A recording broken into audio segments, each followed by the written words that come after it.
परमेश्वर YouTube channel पर आपका स्वागत है। मित्रों, आज हम आपके लिए बताएंगे कि अच्छे लोगों के साथ हमेशा बुरा क्यों होता है और जो गलत लोग होते हैं वह आराम से अपनी जिंदगी को गुजार रहे होते हैं।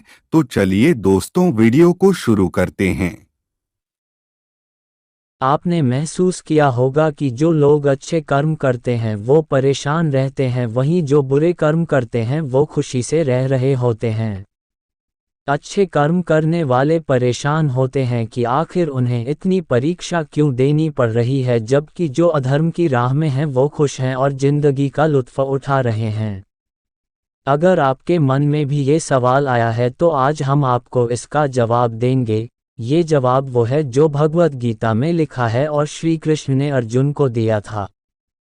भगवद गीता में वर्णित कथा के अनुसार जब भी अर्जुन के मन में कोई दुविधा होती थी तो वो श्री कृष्ण के पास पहुंच जाते थे। एक बार की बात है, अर्जुन भगवान श्री कृष्ण के समीप आकर कहा कि वो दुविधा में है और इसका जवाब वो श्री कृष्ण से चाहते हैं। श्री कृष्ण ने पूछा कि क्या सवाल है। अर्जुन ने कहा, मुझे ये जानना है कि अच्छे लोगों के साथ हमेशा बुरा ही क्यों होता है, वहीं बुरे लोग खुशहाल दिखते हैं। अर्जुन के मुंह से ऐसी बातें सुनकर श्री कृष्ण मुस्कुराए और कहा, मनुष्य जैसा सोचता है और महसूस करता है वैसा कुछ नहीं होता है, बल्कि अज्ञानता की वजह से वो सच्चाई नहीं समझ पाता है। अर्जुन उनकी ये बात समझ नहीं पाए। इसके बाद श्री कृष्ण ने क्या कहा वो जानते हैं। श्री कृष्ण ने अर्जुन से कहा, पार्थ, मैं तुम्हें एक कथा सुनाता हूँ, उसे सुनकर तुम समझ जाओगे कि हर प्राणी को उसके कर्म के हिसाब से ही फल मिलता है। प्रकृति हर किसी को अपनी राह चुनने का मौका देती है। अब वो मनुष्य की इच्छा पर निर्भर करता है कि उसे धर्म की राह चुननी है या अधर्म की। कथा शुरू करते हुए श्री कृष्ण ने कहा, एक नगर में दो पुरुष रहा करते थे। एक पुरुष व्यापारी था जिसके जीवन में धर्म की बहुत महत्ता थी। वो पूजा पाठ में यकीन रखता था। वो हर रोज मंदिर जाता था और दान धर्म भी करता था और हर रोज भगवान की पूजा करता था। वहीं दूसरा पुरुष बिल्कुल विपरीत था। वो हर रोज मंदिर तो जाता था लेकिन पूजा करने नहीं, बल्कि मंदिर के बाहर से जूते चप्पल चुराने। उसे दान और धर्म से कोई लेना देना नहीं था। समय बीतता गया और एक दिन बहुत जोर की बारिश हो रही थी। इस वजह से मंदिर में पुजारी के अलावा कोई नहीं था। ये बात जब दूसरे पुरुष को पता चली तो उसने कहा कि ये सही मौका है मंदिर का धन चुराने का। पंडित से नजर बचाकर उसने मंदिर का सारा धन चुरा लिया। उसी समय धर्म कर्म में विश्वास रखने वाला व्यक्ति भी मंदिर पहुंचा। दुर्भाग्य से मंदिर के पुजारी ने उसे ही चोर समझ लिया और चिल्लाने लगे। वहां लोग एकत्र हो गए और उसे बहुत मारा।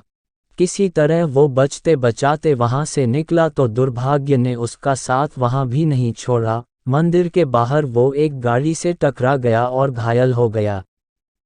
फिर वो व्यापारी लंगड़ाते हुए घर जाने लगा तो रास्ते में उसकी मुलाकात उस पुरुष से हुई जिसने मंदिर से धन चुराया था। उसने कहा, आज तो मेरी किस्मत चमक गई, एक साथ इतना सारा धन मिल गया।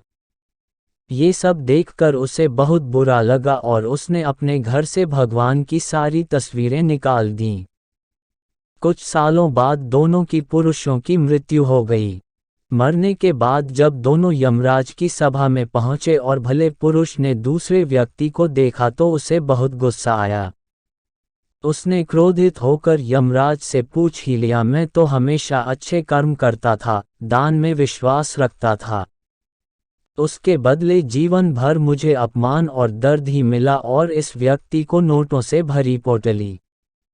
आखिर ऐसा भेदभाव क्यों? इस पर यमराज ने कहा, पुत्र, तुम गलत समझ रहे हो। जिस दिन तुम्हारी गाड़ी से टक्कर हुई थी वो दिन तुम्हारे जीवन का आखिरी दिन था, परंतु तुम्हारे अच्छे कर्मों की वजह से तुम्हारी मौत सिर्फ एक छोटी से चोट में बदल गई। तुम इस दुष्ट व्यक्ति के बारे में जानना चाहते हो? दरअसल इसके भाग्य में राजयोग था।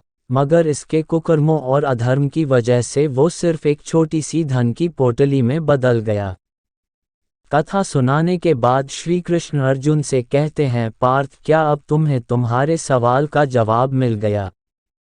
ऐसा सोचना कि भगवान तुम्हारे कर्मों को नज़रअंदाज कर रहे हैं, ये बिल्कुल भी सत्य नहीं है। भगवान हमें कब क्या किस रूप में दे रहा है मनुष्य को समझ में नहीं आता है। मगर आप अच्छे कर्म करते रहें तो भगवान की कृपा हमेशा बनी रहती है। इसलिए अपने अच्छे कर्मों को बदलना नहीं चाहिए, क्योंकि उसका फल हमें इसी जीवन में मिलता है। इसलिए मनुष्य का फर्ज है कि वो हमेशा अच्छे कर्म करते रहें, क्योंकि श्री कृष्ण ने गीता में भी बताया है कि किसी के द्वारा किया गया कर्म बेकार नहीं जाता है, चाहे वो अच्छा हो या